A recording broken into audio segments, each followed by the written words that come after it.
Hello and welcome to Premier Study in Investing. It's great to have you. Thanks for stopping by.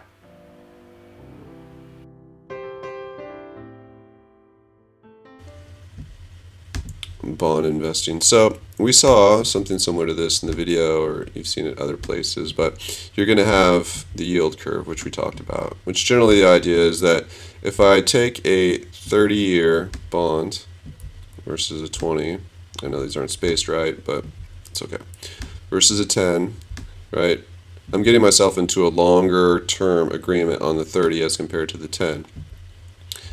Because I'm exposed to greater risk during these additional 20 years, I should be compensated for that risk. I'm making a bigger commitment, so I should have a healthier reward. Okay, so let's just say that in general we saw this yield curve like so.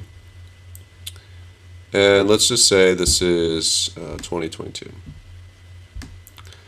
Now, why I say this I can't give it financial advice, and why you need to speak with your financial advisor, or you need to think about it yourself, is this problem of, it's not a problem, but it could be a problem of liquidity. When do you need to get a hold of your money if you're bond investor? And there's really two components when it comes to bond.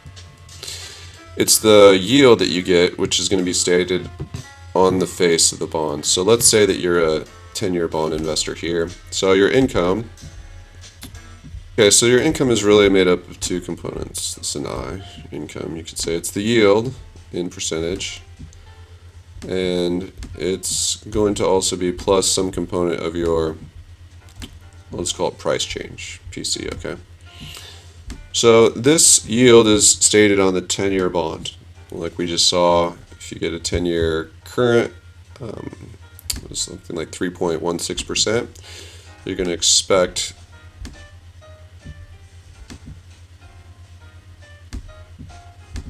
so this bond is basically stated, they typically list them in yield to maturity, but what that means is what is the yield that I should expect if I hold it for the entire 10 years. Let's just say for this example 3.16, which is fine. You know that inflation is running 6, 7, 8% depending upon what you're looking at and what's included and what's not. So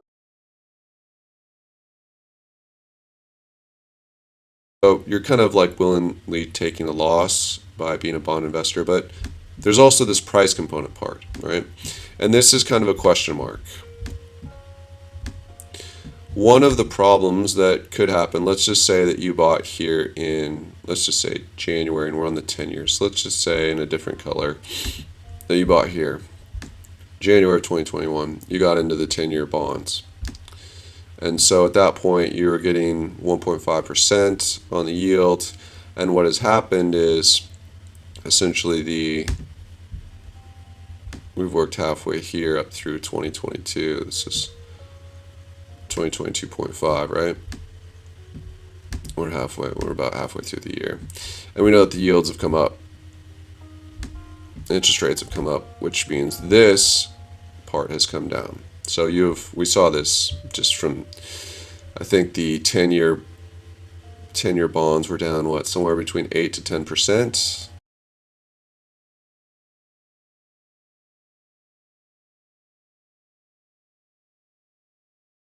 Just since the beginning of January 2022.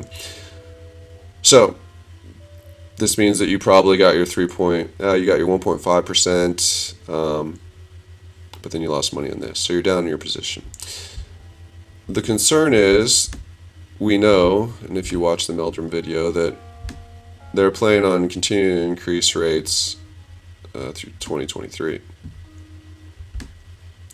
So January 1, and then of course they may need to continue to do this somewhere during this range into 2024.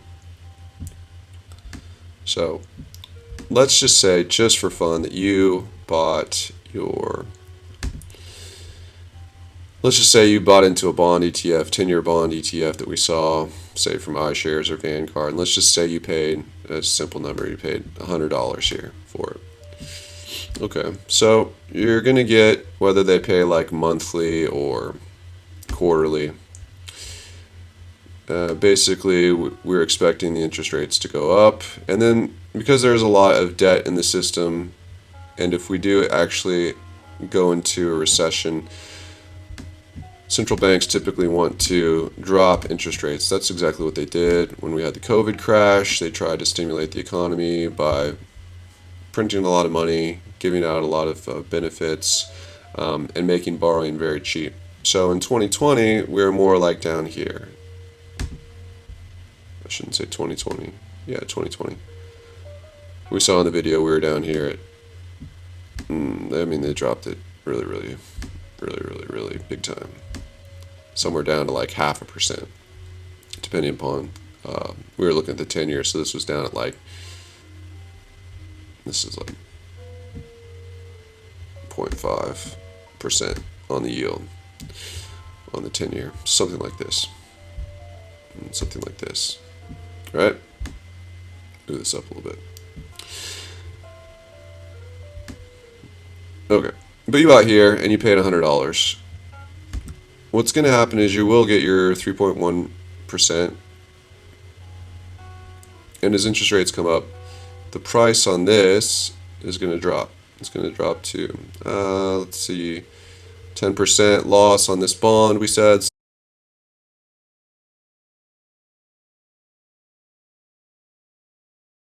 Let's just say that now it's selling for 90. So you bought something for 100 that now you can sell for 90. So there's your 10% loss on the price change component. Yes, you still got your yield at 3.16%. Let's say, or it was lower, but let's just say for that example, as it continues to go up, say in the second half of 2022 and into January of 2023, they're talking about continuing to raise interest rates. So let's say now this goes from 90 here, 90 here. Let's say now by the time you get to here, let's just say we're 80, 85, we'll say 85. And if they're really seriously committed, like Mark said, perhaps they're just talking a big game and hoping that everybody cools out, right, chills out, stops spending so much. They just, tighten their belts, demand falls down, prices come down and all that they could do that just by saying a bunch of words. But if they don't, let's say it goes up here and this product actually sells for as low as 80. So you bought something at 100 that now you can trade for 80. Obviously, the price change component has really worked against you, right? And so this could be somewhere between 2023, 2024. So that would be like down 20%. So that would put us, let's say that's the top. That puts us here. So this is basically the yields that you're getting on your 10-year as time moves forward, right? This is the time component here. So now I'm not doing the yield curve. I'm just doing, this is, say, where did you buy this? 2022. You got your 1.5% yield. Then as it goes up, you got 1.7. Then it went to, you got, let's say you're reinvesting this coupon. Say that's what your brokerage has you do. So you're taking your yield, whatever say, if you did a $100 investment, you're getting $3.16 a year. But let's say they're chopping that into, you get paid out every month. So you get a 1/12 of this, and they pay it to you every month. So you bought a little bit at 1.7, you bought a little bit at 2, you bought a little bit at, now we're at 3.16, right? 1.6, and let's just say it keeps going up into 2020. This happened over 6 months. This is the next 6 months. This is the next 6 months. This is 2 years out. I don't know. I mean, this could be any time. This could be any number of periods out that it takes for these yields to start coming back down. Let's say that they get to, I don't know, let's say they get up to 4% or something like that. Oops, 4%. That's a little hard to see, but 4.0%. Okay. And then finally, there's a lot of debt in the system. So this is going to be really hard on businesses and home purchases and all of these operating expenses. Eventually, it'll start to come down. Eventually, will that be in 2024? I don't know. But the idea is that if you're able to hold, you bought your $100 bond ETF here. You own those shares, right? And you paid $100 for them. And if you hold when they're worth 90 and you bought a little, some little tiny sliver at 90 and whatever your yield you're getting, you're reinvesting. So you're buying a few little shares at 85 or fractions of a share.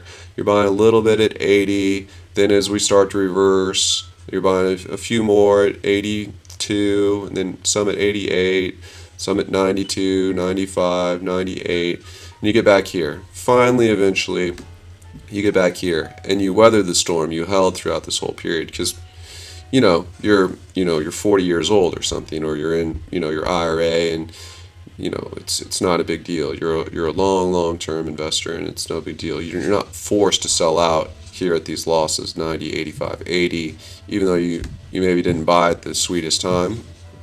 You did buy, right? And so anyways, eventually, if rates come back down below where you bought it, now this works in your favor. Anything here, right? Anything in this, I'll change colors. Anything in this area where yields are below